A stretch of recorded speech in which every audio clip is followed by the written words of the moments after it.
औज़ुबिल्लाहि बिस्मिल्लाहिर्रहमानिर्रहीम। अस्सलाम वालेकुम। कैसे हैं आप सब लोग? खैरियत से हैं? ठीक है। यकीनन आप सब लोग ठीक होंगे। हमने अब तक तकरीबन कोई 7-8 बुक्स मुकम्मल कर ली हैं। आज हम आगाज़ करने जा रहे हैं टाई एनर्जी ब्रेसलेट। हमारा जो टाइम्स का ब्रेसलेट है, इसके क्या फ़ायदे हैं, इसकी हम आज बुक स्टार्ट करेंगे। काफ़ी लोग ऐसे हैं जिन्होंने अपने हाथ में पहना हुआ है, अपनी कलाई पे पहना हुआ है। मैंने भी पहना हुआ है और मैंने तो काफ़ी गैर मुतवक्को नताइज जिसके लिए हैं जब से मैं इसे यूज़ कर रहा हूँ। लेकिन आज हम इसकी बुक पढ़ेंगे तो बुक पढ़ने से हमें काफ़ी कुछ इससे मिलेगा। Times tie energy bracelet. Times का टाई एनर्जी ब्रेसलेट। मंदरजा झैल हालतों से क्या आप ऐसा महसूस करते हैं? मंदरजा झैल हालतों में से नीचे कुछ हालतें बताई जा रही हैं, जिसमें बताया जा रहा है सब हेल्थ, कमज़ोर सेहत वाले लोग। हमने सब हेल्दी का एक खाना पढ़ा जिसमें लोगों को 3 हिस्सों में डिवाइड किया गया पूरी दुनिया को सेहत के एतबार से, जिसमें 5% लोग सेहतमंद हैं और 20% लोग बीमार हैं और 75% लोग जो हैं वो नीम बीमार हैं। यानी सब हेल्थ वाले यानी कमज़ोर सेहत वाले हैं। तो यहाँ पे एक उसके बारे में बताने लगा है कि सब हेल्थ वाले यानी कमज़ोर सेहत वाले लोगों को कुछ अलामत बताने जा रहा है। सबसे पहले इंसोमिनिया, फॉरगेटफुल, नींद की कमी, गैर हाजिर दिमाग। यानी दिमाग अपना जो फंक्शन है ना वो प्रॉपर नहीं कर पा रहा। कि आप जब सोते हैं तो आपको नींद नहीं आती, सोना चाहते हैं, नींद की कमी रहती है, या सो भी जाते हैं उसके बाद भी ऐसे लगा जिसम थका थका रहता है कि नींद आई हुई है। उसके बाद आप जब कोई आपके साथ बात कर रहा होता है तो गैर हाजिर दिमाग रहता है आपका। आप उसकी बात समझ नहीं पाते, उसको उसका प्रॉपर जवाब नहीं दे पाते। वो आपको क्या समझाना चाह रहा है आपको समझ में नहीं आता। आपका एक इंतहाई गैर हाजिर दिमाग आपका होता है। आप बैठे कहीं कहीं होते हैं और दिमाग कहीं पे होता है, सोच कहीं पे होती है। ये पहली एक अलामत बताई जा रही है। उसके बाद इम्यून सिस्टम डिक्लाइन, कुव्वत मुदाफ़त में कमी, कुव्वत मुदाफ़त का कमज़ोर होना। कुव्वत मुदाफ़त बहुत कमज़ोर होती है। यानी जैसे कि मौसम थोड़ा सा चेंज हुआ, नज़ला ज़ुकाम, फ्लू, गर्मी का असर या सर्दी का असर, इस तरह से बॉडी बर्दाश्त ही नहीं कर पाती। उसके बाद तीसरी चीज़ है सर्वाइकल स्पॉन्डिलाइटिस, ऐसी बीमारी जिसमें रीढ़ की हड्डी में तोड़ फोड़ शुरू हो जाती है। ये एक तरह से कह रहे हैं कि हमारी बॉडी में हम जितनी ग़िज़ा खाते हैं, अब तक हमने ग़िज़ा के बारे में पढ़ा है कि ग़िज़ा की कमी होने से हमारे जिस्म में बीमारी आती है। लेकिन एक चीज़ ऐसी है जिसका नाम है मैग्नेटिक पावर। उसके बारे में हमने अब तक नहीं पढ़ा, जिसका ताल्लुक ग़िज़ा से थोड़ा हट के है। तो हमारे जो रेड सेल्स हैं उनको वर्क करने के लिए एक एनर्जी की ज़रूरत है जिसका नाम है मैग्नेटिक पावर। हमें वो मिलती है कच्ची ज़मीन से, नंगे पाँव चलने से, पानी के साथ ज़्यादा टच रहने से। इन चीज़ों से हमें वो मिलती है, हवा से मिलती है। लेकिन इस वक्त हमारा पानी, हवा और कच्ची ज़मीन नहीं रही है। हर जगह पे हमारी कुर्सियाँ अगर देखी जाएँ तो वो लोहे की हैं, चार पहिया लोहे की हैं।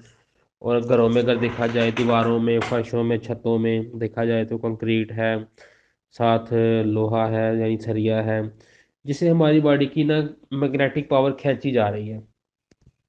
तो वो बता रहे हैं कि इससे कुछ ऐसे मसाइल आ रहे हैं जैसे नींद की कमी, गैर हाजिर दिमाग, कुव्वत मुदाफ़त में कमी और सर्वाइकल स्पॉन्डिलाइटिस, ऐसी बीमारी जिसमें रीढ़ की हड्डी में तोड़ फोड़ शुरू हो जाती है। उसके बाद hypertension, high blood pressure, blood pressure का बढ़ जाना। ये आप देखेंगे तो ये अ, अमूमन आपको तकरीबन हर इंसान में ये बीमारी नज़र आएंगी। उसके बाद कहा जाता है पेज नंबर 2 पे, सब हेल्थ परफॉर्मेंस, कमज़ोर सेहत के साथ कारकर्दगी। कमज़ोर सेहत की खसूसियात क्या हैं?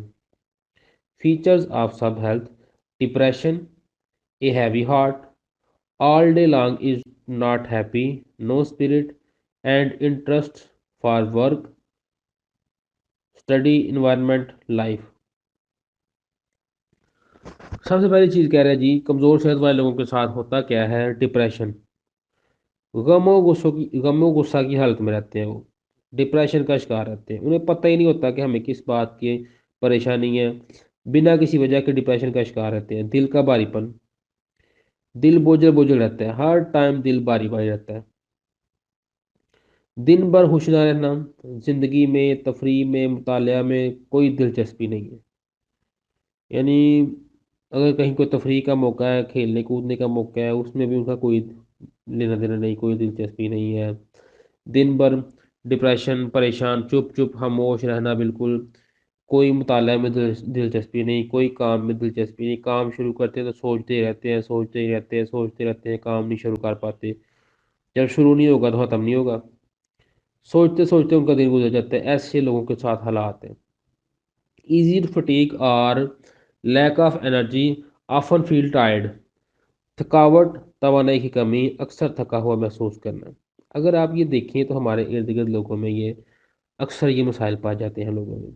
यानी ऐसे ही बंदा बिना किसी वजह से थका हुआ है, तवानाई बहुत कम है, अक्सर थकावट महसूस करना, बगैर किसी काम के थके रहना, ये अलामत पाई जाती हैं। Fear no communicate with people,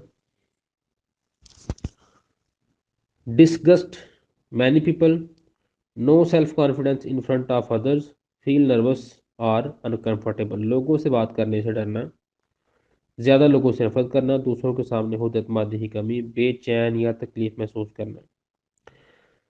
अब ये अक्सर लोगों में ये चीज़ है, जब वो किसी से बात करते हैं तो डरते हैं। यानी उनको किसी से बात करने पड़ जाए, उनकी जान पे बन जाती है। उनको किसी के सामने बात करना आता ही नहीं। उनके लिए एक पहाड़ बन जाता है कि हमें किसी से बात करनी पड़ेगी। ओ हो, वो घर से बाहर ही नहीं निकलते। टेंशन का शिकार, परेशानी बन जाती है उनके लिए कि हम क्या बात करें। थोड़ी सी बात हो जो अचानक से गुस्से में आ जाएंगे।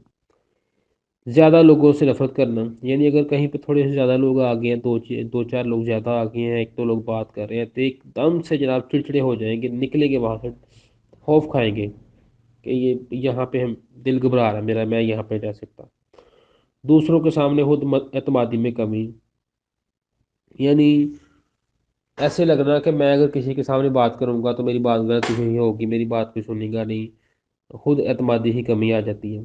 उसके बाद बेचैन या तकलीफ महसूस करना, हर टाइम बेचैन बेचैन, या ऐसे ही बॉडी में तकलीफ महसूस करना, दर्द वगैरह महसूस करना, ये सब हेल्थ वालों की कुछ खसूसियात है। उसके बाद कहता है जी, dislike anything, irritability, frequently angry, हर चीज़ को नापसंद करना, चिड़चिड़ापन, अक्सर गुस्से में रहना। यानी ऐसे ही कोई कुर्सी पे कोई थोड़ा सा गंद नजर आ गया तो उसे नापसंद, बहुत नापसंदीदगी का इजहार करना। फलां इंसान वो मुझे अच्छा नहीं लगता, वो फलां इंसान बहुत बुरा है, उसमें तो ये बुराई है, ये है, वो है। हर चीज़ को नापसंद करना, हर टाइम चिड़चिड़ा रहना, अक्सर गुस्से में रहना, थोड़ी सी बात हो जाए गले पड़ जाना।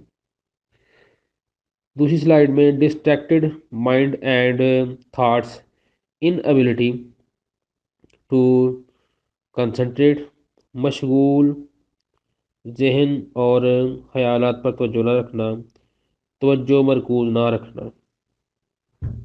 यानी पता नहीं, उनको खुद नहीं पता चलता कि हमारे जहन में क्या क्या चल रहा है। किसी एक जगह पे वो तवज्जो रख ही नहीं पाते, बट्टा रहता है जहन हर टाइम। कैन नॉट कंसंट्रेट, बिल्कुल भी तवज्जो मरकूज नहीं रख पाते। कोई बंदा बात कह के चला जाता है तो वो बाद में सोचते पता नहीं क्या क्या किया है। फ़ोन आ जाए, किसी का फ़ोन सुनते हैं तो फ़ोन सुन के हाँ करके रख देते हैं, बाद में भूल जाते हैं, साथ ही भूल जाते हैं, पता नहीं क्या बात की है उसने। यही तवज्जो रह ही नहीं पाती किसी जगह पे। High cholesterol, fatty liver, hypertension, coronary heart disease, बढ़ा हुआ कोलेस्ट्रोल, चर्बी वाला जिगर, बढ़ा हुआ ब्लड प्रेशर, दिल की शरीरों की बीमारी, ये सब हेल्थ वाले लोगों के साथ ये प्रॉब्लम है और आम है ये। यानी कोलेस्ट्रॉल बढ़ा हुआ है लोगों का, जिगर पे चर्बी है, ब्लड प्रेशर तेज रहता है, दिल की शरीरों के मसाइल हैं। अभी कल मैंने एक पेशेंट चेक किया, उसको ये मतलब, हालांकि दिन भर वो काम करता है लेकिन कमज़ोर, मतलब अ, थका थका दिमाग, भारीपन, पेट बढ़ा हुआ है, ब्लड प्रेशर तेज़ रहता है, अपना होटल है और सारा दिन खड़े होकर काम करता है, लेकिन उसके बावजूद ये मसाइल हैं। Alopecia which is the work pressure and mental stress caused गंजापन, काम का बोझ, असाबी दबाव गंजापन की वजह से। अब इस वक्त लोगों में मतलब दबाव बहुत है काम का, उसकी वजह से गंजापन है, असाबी दबाव है और बाल झड़ जाते हैं। ये मसाइल हैं लोगों के साथ। Go to the bathroom frequently, बार बार बाथरूम के चक्कर लगाना, यानी यूरिन आता है लेकिन एक बार खुल के नहीं आता, थोड़ा थोड़ा करके आता है। तो ये अक्सर मसाइल रहते हैं लोगों के साथ कि थोड़ा थोड़ा करके यूरिन आना, थोड़ा पेशाब का मसला चलता रहता है लोगों के साथ। तो ये हम क्यों डिस्कस कर रहे हैं कि हम कोई ऐसी चीज़ है जिसको के इस्तेमाल से हम इन मसाइल से बच सकते हैं। वो चूँकि ये बुक ब्रेसलेट की है, तो हम आहिस्ता आहिस्ता ये पढ़ने से हम ये जानेंगे कि हम कैसे इन मसाइल से ब्रेसलेट यूज़ करके बच सकते हैं। तो ये इसका तारुफ है। और ब्रेसलेट किन लोगों के लिए यूज़ होगा, ये उन पे बात हो रही है। तो इंशाल्लाह हम आगे पढ़ेंगे तो समझते जाएंगे। बहुत शुक्रिया। अस्सलाम वालेकुम।